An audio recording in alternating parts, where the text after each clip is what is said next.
కాంగ్రెస్ ప్రభుత్వం సింగరేణి కార్మిక వర్గానికి తీరని అన్యాయం చేసిందని మాజీ మంత్రి కొప్పుల ఈశ్వర్ ఆరోపించారు. పెద్దపల్లి జిల్లా గోదావరిఖని చౌరస్తాలో బీఆర్ఎస్ పార్టీ తెలంగాణ బొగ్గుగని సంఘం ఆధ్వర్యంలో సింగరేణి నిరసన దీక్ష చేపట్టారు.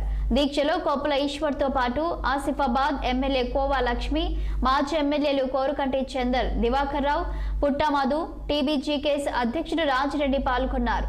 సింగరేణి వార్షిక వార్షికోత్సవ లాభాల నుండి 33% వాటా చెల్లించాలని డిమాండ్ చేస్తూ నల్ల కండువాలు ధరించి నిరసన తెలిపారు. అయితే నిరసన దీక్షకు అనుమతి లేదంటూ పోలీసులు అడ్డుకోవడంతో కొత్త ఉధృతి పరిస్థితి నెలకొంది.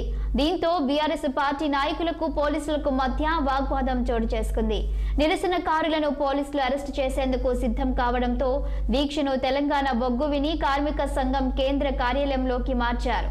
సంస్థకు వచ్చిన వాస్తవ లాభాల్లో 33% ఇచ్చామని సింగరేణి యాజమాన్యం రాష్ట్ర ప్రభుత్వం ప్రకటించినప్పటికీ నిజానికి ఇచ్చింది 16% మాత్రమే అని మాజీ మంత్రి ఈశ్వర్ తెలిపారు.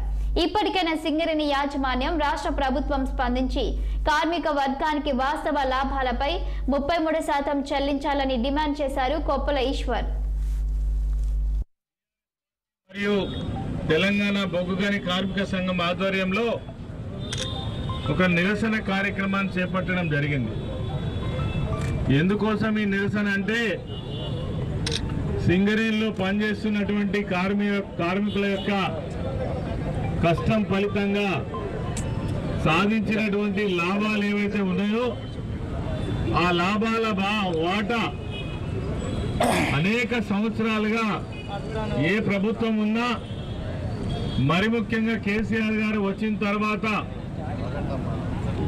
దాదాపు 10 సంవత్సరాల పాటు ప్రతి సంవత్సరం 2% నుంచి 1% వరకు దాదాపు 32% వరకు వాటా ఇచ్చి కార్మికులకు రావాల్సినటువంటి ఆ డబ్బును చెల్లించడం జరిగింది.